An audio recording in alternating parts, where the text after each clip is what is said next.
juste encore pour vous encourager.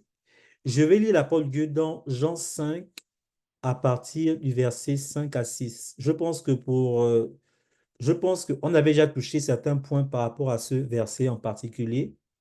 Mais lorsque j'avais partagé ce message la première fois, le Saint-Esprit pouvait encore m'enseigner sur autre chose par rapport au même passage. Mais cette fois-ci, il veut que j'utilise en fait ce passage sur une autre perspective.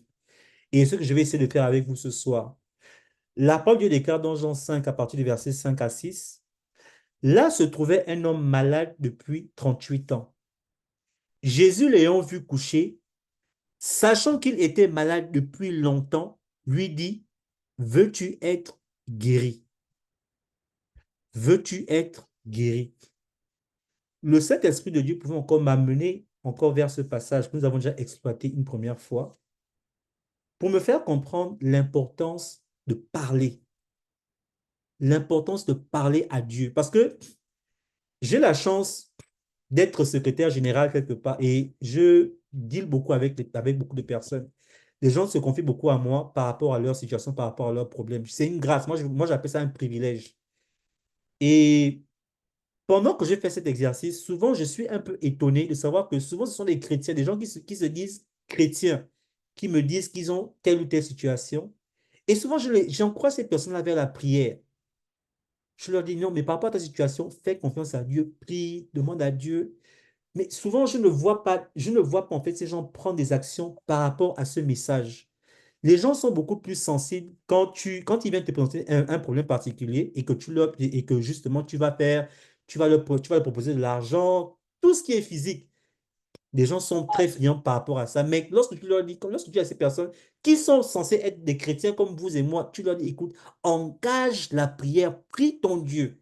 C'est un message difficile pour eux. Et souvent je suis étonné de savoir que comment des chrétiens, en fait, nous sommes chrétiens. Toi, tu dis être chrétien, mais comment en fait mais tu ne le démontres pas vis-à-vis des situations que tu vis.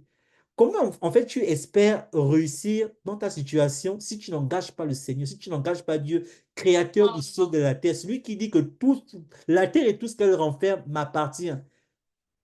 Alléluia. Et le Seigneur pouvait me parler par rapport à ça que non. Et vous savez quelque chose, il y a un secret par rapport à ce passage. La Bible dit que Jésus savait que cet homme était malade depuis 38 ans. Jésus le savait. Il le savait, mais malgré qu'il se connaissait, il était au courant de sa situation. Il a posé la question à ce monsieur-là que veux-tu que je te guérisse? Et c'est pour vous interpeller, mes frères et sœurs, c'est que, écoutez, Dieu connaît très bien. La Bible dit que Dieu est omniscient, omniprésent et il y a quoi? Omnipotent. Ça veut dire quoi? Il est tout puissant, il est partout et surtout, il connaît tout. Ta situation n'est pas une surprise pour Dieu. Dieu connaît très bien ta situation. Dieu connaît très bien Amen. par quoi tu passes. Dieu connaît très bien tes difficultés. Mais Amen. la Bible dit que Jésus, malgré qu'il connaissait le problème de cette personne, lui a posé la question, que veux-tu que je fasse pour toi? Pourquoi? Parce qu'il voulait que cette personne parle. Et beaucoup d'entre nous, souvent, lorsque nous passons par des situations difficiles comme ça, nous ne parlons pas à Dieu. Mm. Et mes frères et sœurs, sur quoi comptons-nous? Sur quoi reposons notre force? Sur l'intelligence humaine? Sur les stratégies humaines? Sur les hommes? Nous avons un Dieu tout-puissant qui connaît très bien ta situation, qui sait très bien par quoi tu passes. Non, imaginez un peu cet homme-là, depuis 38 ans, ce n'est pas un jour. Hein. Nous avons des problèmes, ça fait 3 ans, ça fait 4 ans, ça fait 5 ans. Lui, ça faisait 38 ans.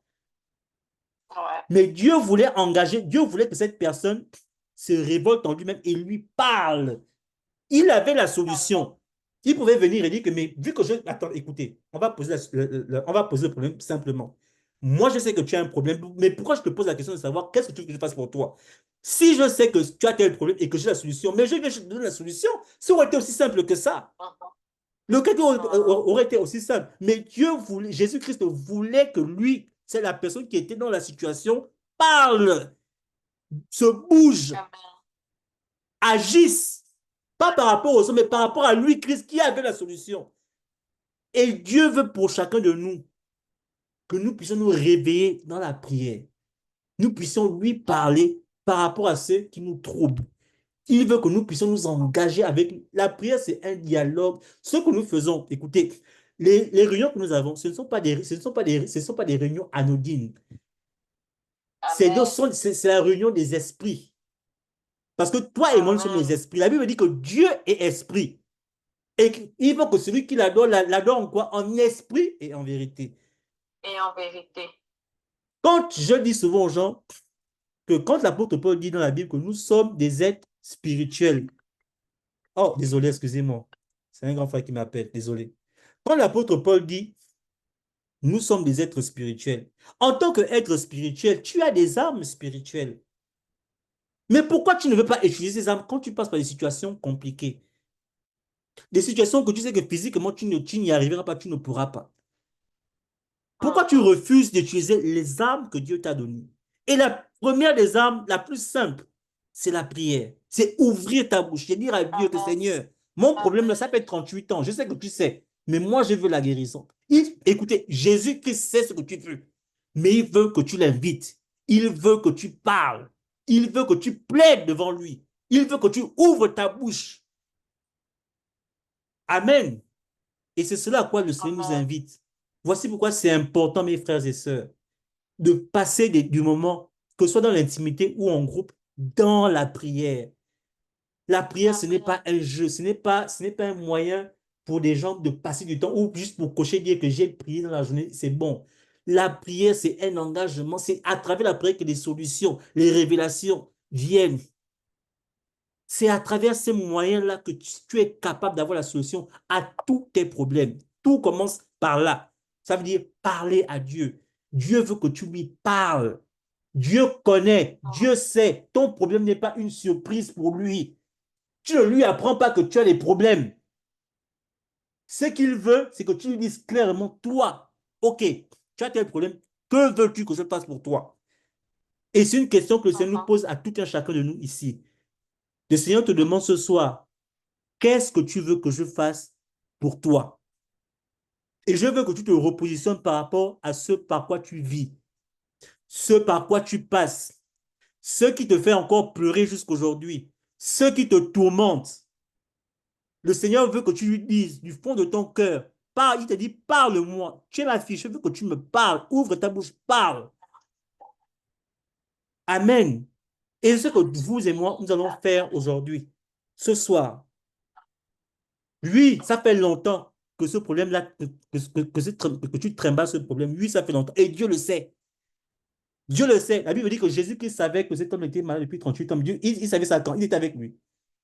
Parce qu'il est omniprésent, il est omnipotent, il sait tout, il connaît tout. Penses-tu que ton histoire est une surprise pour Dieu? Penses-tu que ton malheur est une surprise pour Dieu? Tu n'es pas une surprise pour Christ. Maintenant que tu connais ce secret, que tu n'es pas une surprise pour Christ, il veut que tu engages la prière. Parle-lui ce soir. Et je veux que ce soir, tu puisses te repositionner, que tu puisses voir la situation par quoi tu traverses. Et que tu dises à Christ ce soir que Seigneur, voici, tu m'as dit ce soir tu m'as dit ce soir que tu veux que je parle. Je parle ce soir. Voici ma situation. Voici ma vie. Voici mes espérances. Voici mes rêves. Voici ce que je veux accomplir. Seigneur, voici, maintenant je te parle. Ouvre ta voix là où tu es et parle à ce Dieu. Parle-lui ce soir. Élève ta voix et prions. Oh, Father Lord, I pray to you in the mighty name of Jesus. I pray to you, oh God.